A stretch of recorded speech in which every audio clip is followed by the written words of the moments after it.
पावसाला अवघ्या काही दिवसांवर येऊन ठेपला असतानाही नेरळ ग्रामपंचायतीकडून अद्याप नाले सफाईची कामे पूर्णपणे करण्यात आलेली नसल्यानं नागरिकांमध्ये नाराजी व्यक्त होते।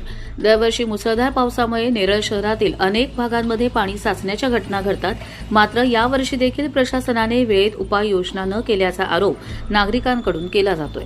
नेरळ बाजारपेठ, पायरमाळ, चिंचाळी, मोहाचीवाडी, खांडा परिसर, स्टेशन रोड, गंगानगर, मातोश्रीनगर तसेच अंतर्गत वाड्या वस्त्यांमधील अनेक नाले गाळ आणि कचऱ्याने तुंबलेले दिसून येत आहेत। काही ठिकाणी झुडपे वाढल्याने पाण्याचा निचरा होण्यास अडथळा निर्माण होत आहे, त्यामुळे जोरदार पाऊस झाल्यास नागरिकांच्या घरांमध्ये पाणी शिरण्याची भीती व्यक्त केली जाते।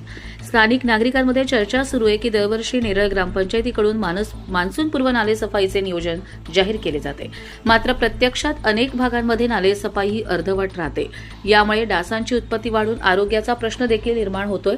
तर तोंडावर पावसाळा आला असताना मात्र सध्या नेरळ ग्रामपंचायत हद्दीतील परिसरातील नाले सफाई ही झाली नसल्याचं वास्तव हे समोर येत असल्यानं मान्सूनपूर्व तयारीचा नेरळ ग्रामपंचायतीला विसर पडलाय का, असा प्रश्न हा नेरळच्या सामान्य करदात्यांकडून उपस्थित केला जातोय।